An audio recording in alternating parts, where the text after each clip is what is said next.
Hello friends, welcome to the MPTS academy. I hope आप सभी अच्छे होंगे, पढ़ाई कर रहे होंगे, घर पे सेफ होंगे।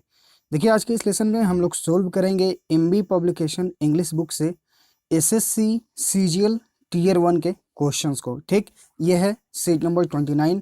सोल्व पेपर 2017 यहाँ लिखा गया है। इट मीन्स सेशन 2017 है। एग्जाम जो कंडक्ट हुआ था ये 2018 में हुआ था। ठीक, तो ये सीजीएल टीयर 1 2018 के इंग्लिश के क्वेश्चंस हैं। हम लोग डेली यहाँ पर सॉल्यूशन कर रहे हैं एमबी पब्लिकेशन से। इसमें सारे जो हैं प्रीवियस ईयर क्वेश्चंस दिए गए हैं एसएससी के द्वारा जितने भी एग्जाम्स कंडक्ट होते हैं, SSC CGL PT, SSC CPO PT, stenographer, SSC CHSL, MTS, SSC CGL mains, SSC CPO mains. ठीक, ये सारे एग्जाम्स के जो हैं इंग्लिश के क्वेश्चंस आपको इस एमबी पब्लिकेशन बुक में मिलते हैं और हम लोग इसका सॉल्यूशन यहाँ पर कर रहे हैं। इसके पहले हम लोगों ने एमबी 2016 के सारे क्वेश्चंस कर लिए हैं, 2019 के सारे क्वेश्चंस कर लिए हैं और अभी हम लोग कर रहे हैं 2018। इसके बाद हम लोग 2020 के क्वेश्चंस को भी करेंगे, क्योंकि अप्रैल और मई मंथ में जो है आपका सीएचएसएल पीटी होना है और सीजीएल पीटी होना है। तो हम लोग प्रीवियस ईयर 2020 के भी क्वेश्चंस को यहाँ पर देख लेंगे। ठीक, तो लेसन को कंप्लीट देखिए। अगर कहीं पर आपको कुछ समझ में ना आए तो जरूर कमेंट कर दीजिएगा। ठीक, और आईबी जिन लोगों ने भी फॉर्म भरा है वो प्लीज़ कमेंट करिएगा कि किन लोगों ने भरा है। उनके लिए एक अलग से प्लेलिस्ट ऐसे हम बना दिए हैं, आप प्लेलिस्ट सेक्शन में जाकर चेक कर सकते हैं और उनमें जितने भी लेसन्स ऐड किए गए हैं आप हर एक लेसन को देख लीजिए। वहाँ पर उससे ज़्यादा जो क्वेश्चंस हैं नहीं बनेंगे इंग्लिश में। ठीक, और पीडीएफ भी कुछ हम शेयर कर रहे हैं जो हमारे टेलीग्राम चैनल है द एमपीटीएस अकेडमी, जिसका डिस्क्रिप्शन में लिंक है। ठीक, आप वहाँ से जाकर ज्वाइन करिए और उन पीडीएफ्स को डाउनलोड करके पढ़ लीजिए। जो 2017 में जिस प्रकार से आईबी ने क्वेश्चन पूछा है उसके बेस पर वहाँ पर सारी चीज़ों को शेयर किया जा रहा है। ठीक, चलिए फिर देखते हैं क्वेश्चन नंबर फर्स्ट एंड 2 के लिए डायरेक्शन क्या है हमारा। यहाँ पर ये डायरेक्शन है कि एक सेंटेंस दिया गया है, उसके 4 पार्ट्स किए गए हैं और आपको लगता है कि जो पार्ट में एरर है उस पार्ट को आपको अपने आंसर के रूप में चूज करना। अगर आपको लगता है कि उस सेंटेंस में कोई एरर नहीं है तो हम जाएंगे नो एरर ऑप्शन के साथ। ठीक, चलिए पढ़ते हैं क्वेश्चन नंबर फर्स्ट क्या है। Are not your father and your elder brother out of town. ठीक, आर नॉट योर फादर। ठीक, सब्जेक्ट सिंगुलर, यहाँ पर सब्जेक्ट सिंगुलर, चूंकि यहाँ पर 2 सब्जेक्ट आपका मिल गया इसलिए ये प्लूरल हो गया। एक सब्जेक्ट आपका हो गया योर फादर और एक हो गया योर इल्डर ब्रदर, यानी कि यहाँ पर 2 सब्जेक्ट्स हो गए, यानी कि ये प्लूरल हो गए। देखिए यहाँ पर एंड से जुड़ा गया यानी कि ये प्लूरल हो गया, इसलिए जो है यहाँ पर आर का यूज हुआ है। ठीक, तो यहाँ पर कोई दिक्कत नहीं होना चाहिए। उसके बाद है कि आउट ऑफ टाउन, क्या तुम्हारे पिता और तुम्हारे बड़े भाई जो हैं वो शहर से बाहर गए हुए हैं। इस सेंटेंस में ग्रामेटिकली जो है कोई एरर नहीं है, हम जाएंगे ऑप्शन डी यानी कि नो एरर वाले ऑप्शन के साथ। ठीक, समझ में आ गया कि यहाँ पर आर का यूज क्यों नहीं हुआ, क्योंकि हमारे पास सब्जेक्ट जो है वो 2 हैं, एक हो गया आपका योर फादर और एक योर इल्डर ब्रदर। यहाँ पर देखिए एंड जहाँ पर जुड़ गया यानी कि ये सब्जेक्ट्स आपके प्लूरल हो गए दोनों मिलकर। ठीक, इसलिए यहाँ पर भर भी प्लूरल यूज हुआ है। Question number 2, are office building comprises 7 floors and a restaurant at the top in an area of about 800 square meters। ठीक, यहाँ पर देखिए आर ऑफिस बिल्डिंग कंप्राइज मतलब होता है से मिलकर बना होना। ठीक, आप कंप्राइज लिखिए या फिर कंसिस्ट ऑफ लिखिए, दोनों का अर्थ एक ही होता है। आप कंप्राइज के साथ कोई भी प्रीपोजिशन नहीं लगाएंगे। देखिए इस पार्ट में कोई भी प्रीपोजिशन यूज नहीं हुआ, इसलिए इस पार्ट में तो कोई दिक्कत नहीं है, ये सही है। ठीक, या तो आप कंप्राइज लिखें या फिर कंसिस्ट ऑफ लिखें, दोनों का अर्थ एक ही होता है, से मिलकर बना होना, सम्मिलित होना। ठीक, अब आगे बढ़ते हैं। 7 floors and a restaurant at the top in an. अब यहाँ पर देखिए पार्ट बी में आपका एरर है। पार्ट बी में एरर कैसे है, यहाँ पर इन के जगह जो है हम ऑफ का यूज करेंगे। देखिए at the top of something, यहाँ पर जो है एट द टॉप ऑफ, अगर हम यहाँ पर ऑफ का यूज करते हैं तो इसका अर्थ क्या हो जाता है, इसका मतलब हो जाता है कि एट द हाईएस्ट और most important position of the situation और प्लेस। यानी कि अगर हम यहाँ पर ऑफ का यूज कर लेंगे एट द टॉप ऑफ, इसका मतलब होता है कि हम किसी वस्तु या जगह के सबसे हाईएस्ट स्थान पर हम लोग पहुंच गए हैं। तो यहाँ पर जो है ये यही बात हो रहा है कि जितना सबसे ऊंचे स्थान पर हम लोग, मतलब सबसे ऊंचे फ्लोर पर हम लोग हैं। ठीक, जहां पर हमारा बिल्डिंग ऑफिस बिल्डिंग है। ठीक है, तो यहाँ पर जो है इन के जगह हम क्या यूज करेंगे, ऑफ का यूज करेंगे। ऑप्शन बी में आपका एरर हो जाएगा। क्वेश्चन नंबर 3 to 4 के लिए यहाँ पर आपको देखिए क्या इंस्ट्रक्शन दिया गया है कि फिल करना है आपको अपने ऑप्शंस में से। John as well as his friends always fill in the blank the permission of his mother before going for a rugby match। ठीक, अब यहाँ पर देखिए यहाँ पर जो है परमिशन लेने के बारे में बात हो रहा है। ठीक, यहाँ पर देखिए परमिशन के बारे में बात हो रहा है। तो जब भी परमिशन लेने के लिए जब भी बात हो तो आप चुपचाप जो है क्या करें, सीक का यूज कर लें। ठीक, अगर सेंटेंस आपका प्रेजेंट में है तो सिक का यूज करें, सब्जेक्ट सिंगुलर है तो सिक्स का यूज करें, या फिर अगर आपका सब्जेक्ट जो है सेंटेंस पास्ट में अगर बन रहा है तो सिक का जो V3 V2 फॉर्म होगा वो होगा साउट। ठीक, तो ये आप लोग ध्यान रखिएगा। तो चूंकि हम देख रहे हैं कि यहाँ पर ऑलवेज का यूज हुआ है यानी कि प्रेजेंट में ही बनेगा। ठीक, हमेशा जाता है जॉन अपने फ्रेंड्स के साथ।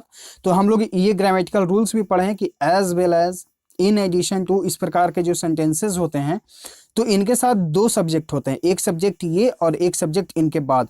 तो ये जो भर्ब जो है यहाँ पर यूज होता है इस सब्जेक्ट के अनुसार। ठीक, जो भर्ब हमारा यूज होगा ये पहले वाले सब्जेक्ट के अनुसार होगा, इस वाले भर्ब के इस वाले सब्जेक्ट के अनुसार नहीं होगा भर्ब यूज। ठीक, तो यहाँ पर चूंकि हम देख रहे हैं कि जो हमारा सब्जेक्ट कौन सा बन जाएगा, मेन सब्जेक्ट यहाँ पर देखिए जॉन बन जाएगा, एज वेल एज यहाँ पर देखिए दो सब्जेक्ट्स, तो इस सब्जेक्ट के अनुसार हम चलेंगे। तो यहाँ पर जो है भर्ब हम अपने V5 फॉर्म में लेंगे क्योंकि सब्जेक्ट सिंगुलर है। ठीक, तो देखिए यहाँ पर जो हमारे ऑप्शंस हैं, हम अभी आपको क्या बोलेंगे, जब भी परमिशन लेने की बात हो तो आप हमेशा सिक का यूज करें। तो इसके साथ हम भी इसका V5 यानी कि 6 का यूज करेंगे। ऑप्शन सी यहाँ पे आपका राइट आंसर है। ठीक, अगर आपको कुछ समझ में आए तो प्लीज कमेंट करिएगा। Question number 4, my sister unlike my brothers, मेरी बहन जो मेरे ब्रदर्स की तरह नहीं है, fill in the blank to have a career in engineering. तो यहाँ पर देखिए माई सिस्टर यानी कि सब्जेक्ट जो है वो सिंगुलर। तो यहाँ पर अगर हम देखेंगे ऑप्शंस को भी तो देखिए वांट है, सब्जेक्ट सिंगुलर है तो इसमें ACIS होना चाहिए, अस्पायर ये इसमें ACIS होना चाहिए, इसमें भी ACIS होना चाहिए अगर हम प्रेजेंट में बनाते हैं तो। चूंकि यहाँ पर कोई पास्ट में भी नहीं कोई ऑप्शन है इसलिए जो है हम प्रेजेंट वाले ऑप्शन में ऑप्शन ए के साथ जाएंगे क्योंकि सब्जेक्ट सिंगुलर तो भर्ब भी सिंगुलर, तो ऑप्शन ए आपका यहाँ पर राइट आंसर है। अपने ऑप्शंस को भी इस प्रकार से एलिमिनेट करना सीख सकते हैं। प्रैक्टिस जितना आप करते जाइएगा आप एक्सपर्ट होते चले जाइएगा और ऑप्शन को भी आप एलिमिनेट करना सीख लीजिएगा। ठीक, तो प्रैक्टिस ज़्यादा से ज़्यादा करिए। क्वेश्चन नंबर 5 to 6 के लिए क्या है आपका, यहाँ पे आपको सिमिलर वर्ड को चूज करना है अपने राइट आंसर के रूप में, यानी कि सिनोनिम, यानी कि जो इसका हिंदी हो गया वो हो गया पर्यायवाची शब्द। बॉइस्टरस इसका मतलब क्या होता है, इसका मतलब होता है कोलाहलपूर्ण, प्रचंड। ठीक, अब इसका मिलता जुलता शब्द कौन सा होगा वो देखते हैं ऑप्शंस में से। तो क्लैमरस मतलब होता है कोलाहलपूर्ण, प्रचंड, तो राइट आंसर आपका ऑप्शन ए हो गया। बाकी ऑप्शंस हैं। फेरोसियस मतलब क्या होता है, इसका मतलब होता है क्रूर या फिर निर्दयी, जंगली। फिसिपेरस इसका मतलब क्या होता है, इसका मतलब होता है विखंडनशील, यानी कि जो विखंडित हो जाए, टूट जाए। और वॉल्यूमिनस मतलब क्या होता है, मोटा, बड़ा। ठीक, राइट आंसर आपका option A. Question number 6, hazard. ठीक, इसका मतलब क्या होता है, सॉरी हैगर्ड, इसका हैगर्ड प्रोनाउंसिएशन होगा। हैगर्ड मतलब क्या होता है, हैगर्ड मतलब होता है भयंकर, क्या होता है, भयंकर, या फिर मरियल मतलब कि जो दुबला पतला हो एकदम। इसका दो अर्थ है तो आप दोनों अर्थ इसका ध्यान रखिए। तो ऑप्शंस देखते हैं। इमासिएटेड मतलब होता है दुर्बल, मरियल बहुत ही कमजोर, तो राइट आंसर आपका ऑप्शन ए हो गया। ठीक, बाकी ऑप्शंस देख लेते हैं। इंसेन यानी कि पागल, रिजेक्टेड मतलब हो गया अस्वीकृत हुआ हुआ, और रिडिक्यूल यानी कि हास्यास्पद, यानी कि जिसपे हास्य मजाक किया जा सके। क्वेश्चन नंबर 7 to 8, यहाँ पे आपको अपोजिट बताना है यानी कि एंटोनिम यानी कि विपरीतार्थक शब्द।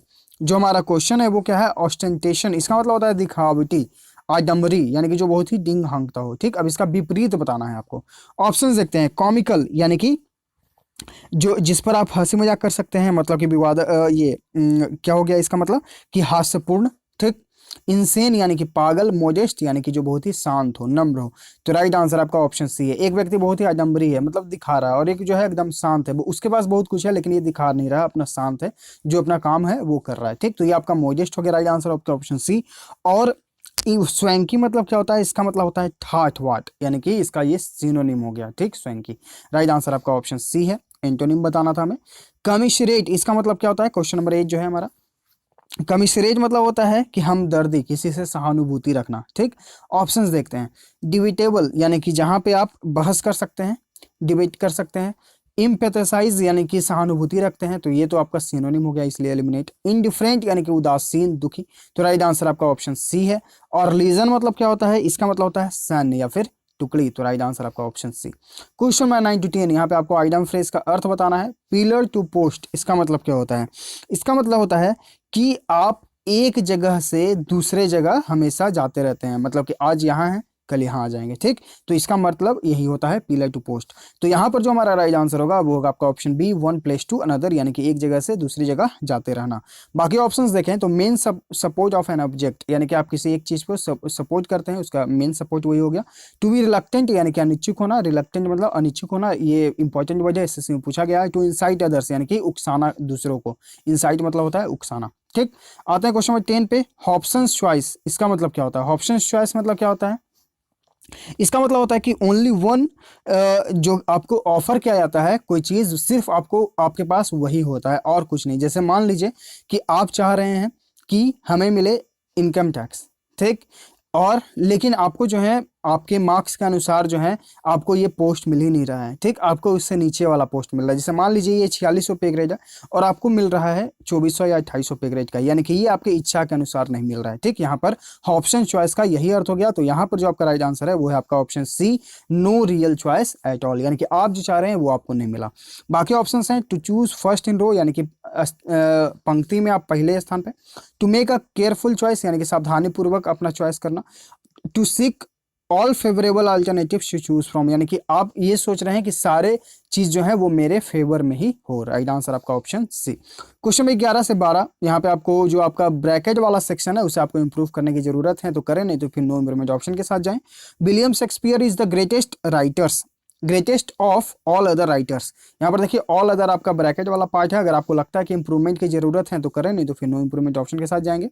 तो इसके पहले हम देख रहे हैं कि ग्रेटेस्ट है, ठीक, ये सुपरलेटिव डिग्री है। तो ये एडजेक्टिव का एक रूल है कि जब भी कंपैरिजन हो और ये जो वर्ड है अगर ये सुपरलेटिव डिग्री में हो, मतलब कि मान लीजिए कि राम और श्याम में कंपैरिजन हो रहा है और दोनों के बारे में जो कंपैरिजन हो रहा है वो सिर्फ सेम चीज के बारे में। जैसे मान लीजिए कि राम अगर पढ़ने में तेज है तो श्याम भी पढ़ने में ही तेज है। ये नहीं कि राम पढ़ने में तेज है तो ये खाने में तेज है। ठीक, ऐसा नहीं होना चाहिए। कंपैरिजन हो तो सेम चीज में ही हो।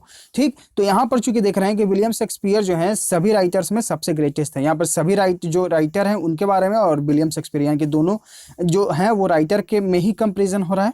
ठीक, तो इस चीज को आप ध्यान रखिएगा। तो जब भी आप देखें कि ये सुपरलेटिव डिग्री हो तो उसके बाद आप जो है कुछ भी यूज ना करें, जैसे कि अदर, ऑल अदर, ठीक, इस तरह के जो वर्ड्स हैं आप कभी भी यूज ना करें। इल्स, इस तरह के जो वर्ड्स हैं कभी भी यूज ना करें जब आप देखें कि ये सुपरलेटिव डिग्री है। ठीक, तो यहां पर हम जाएंगे आपका ऑप्शन ए के साथ, यानी कि अदर वाला जो भी ऑप्शन है आप एलिमिनेट कर दीजिए। ऑप्शन ए आपका यहाँ पर राइट आंसर है। अगर यहाँ पर कंपैरेटिव डिग्री हो, ठीक, ये तो बात हुआ कि ये सुपरलेटिव डिग्री है तब, लेकिन अगर ये कंपैरेटिव डिग्री हो तब आप ऑल अदर का यूज कर सकते हैं। क्या?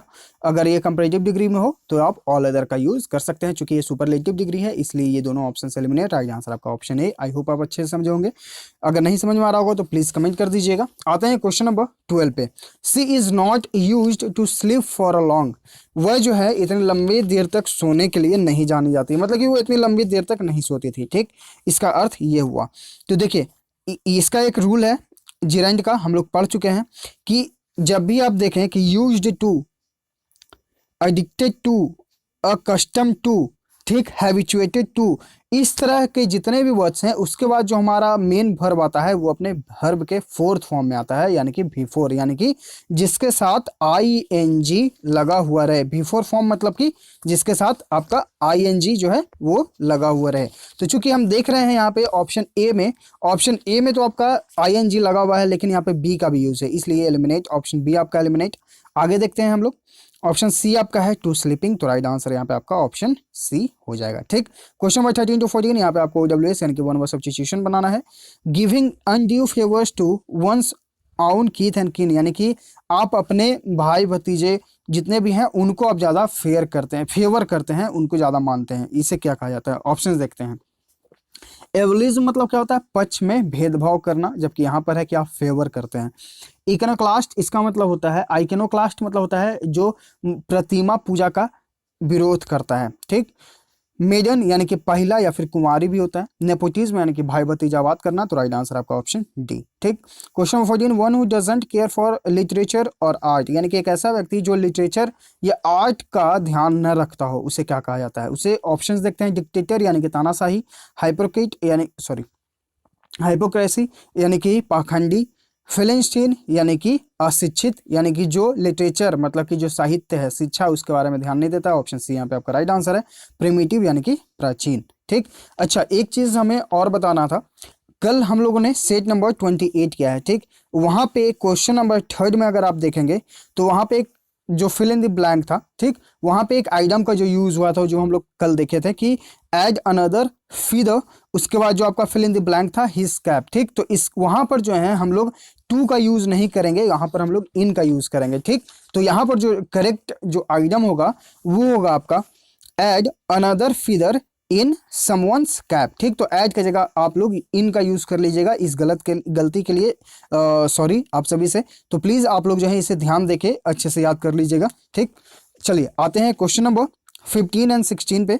यहाँ पर आपको जो है इनकरेक्ट स्पेल को जो है सुधार पकड़ना है अपने आंसर के रूप में। ऑप्शन देखते हैं। कर्नल, ये आपका करेक्ट स्पेल है, चूज करना है हमें इनकरेक्ट। ठीक। हाइपोक्रेसी, यहाँ पे आपका राइट आंसर हो जाएगा। ठीक। हाइपोक्रेसी का जो करेक्ट स्पेल है वो है आपका HYPOCRISY, इसका मतलब होता है पाखंडी। ठीक। क्वेश्चन नंबर सी आपका ऑफेंस यानी कि अपराध, जैसे कि हम लोग बोलते हैं कि अगर आप टिकट लेकर ट्रेन में सफर नहीं करेंगे तो वो आपके एक पनिशेबल ऑफेंस है, यानी कि एक दंडनीय अपराध है। ये आप स्टेशन पर ये अनाउंसमेंट सुनते होंगे। तो ये आपका ऑफेंस हो गया, यानी कि अपराध। स्ट्रेंथ यानी कि मजबूती, ताकत। क्वेश्चन नंबर 16 प्रिसीड, तो यहाँ पे आपका राइट आंसर आपका ऑप्शन ए है। प्रिसीड का जो करेक्ट स्पेल्ड होता है वो होता है PRECEDE। प्रिसीड मतलब होता है पूर्व में होना, यानी कि पूर्ववर्ती। तो राइट आंसर आपका ऑप्शन ए है। प्रोसीड यानी कि आगे बढ़ना, रिसीड यानी कि पीछे हटना, और मतलब कि दूर जाना, पीछे हटना, और सक्सीड यानी कि सफल होना। राइट आंसर आपका जो है option A. Question number 17 to 18, यहाँ पे आपको सेंटेंस अरेंज करना है। तो इसके लिए हम लोगों ने क्या सिखाया, चारों सेंटेंसेस को पढ़ेंगे, उसके बाद एक थीम निकालेंगे इसमें से, यानी कि मेन सब्जेक्ट अपना चूज करेंगे। ठीक। उसके बाद अपना राइट आंसर यहाँ पर, तो हमारा जो राइट आंसर है वो है आपका ऑप्शन डी। आप इसे प्रैक्टिस करिएगा। ठीक। यहाँ पर देखिए हमारा अगर सेंटेंस एस से शुरू हो रहा है तो यहाँ पर ए लाई यानी कि एक झूठ के बारे में यहाँ पर आपका पूरा बात होगा। ठीक। तो आप इसे प्रैक्टिस करिएगा।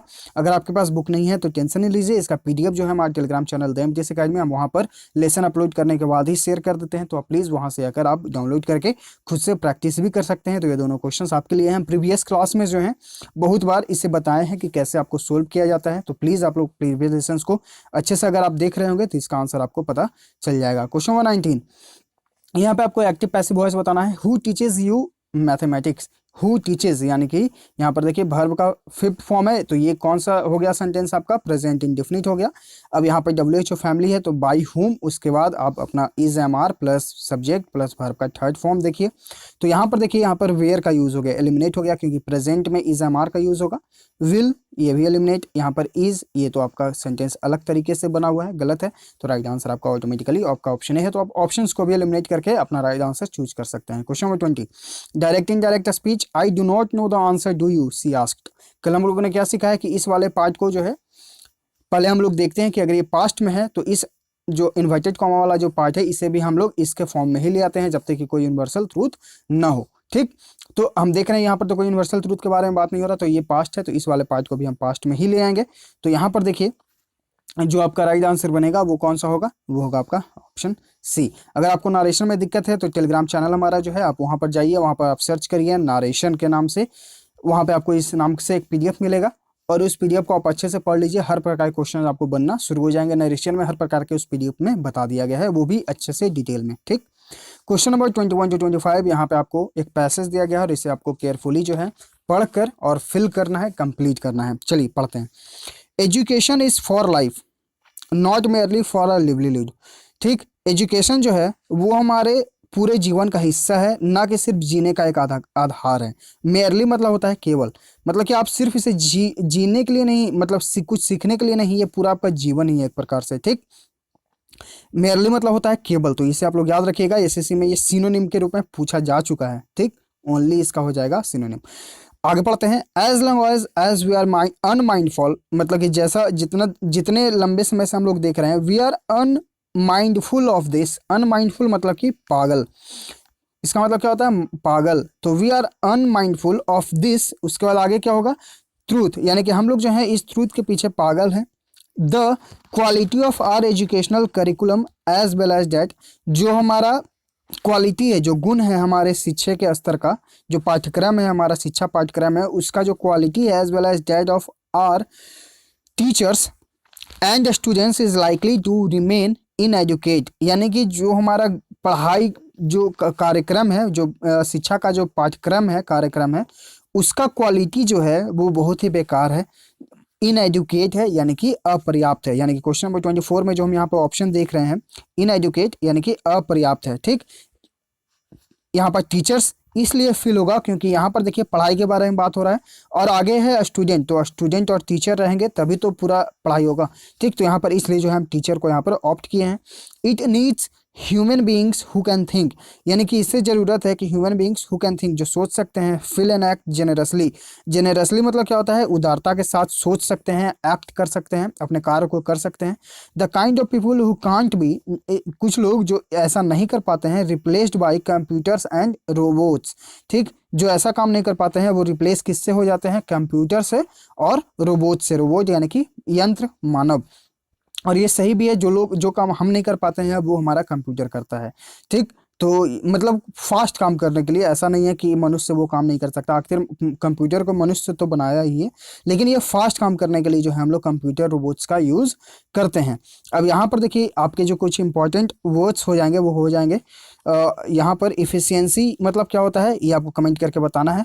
ठीक, उसके बाद जो आपके लिए इम्पोर्टेंट वर्ड है इन एजुकेट, ठीक है ठीक है ठीक है। यहाँ पर बाकी सारे जो इंपॉर्टेंट वर्ड्स हैं हम आपको ऑलरेडी बता चुके हैं। इनडिफरेंट मतलब हो गया उदासीन। इफिशियंसी मतलब क्या होता है ये आपको कमेंट करके बताना है, अगर आपको याद है तो हम लोग बहुत बार इसका प्रैक्टिस कर चुके हैं।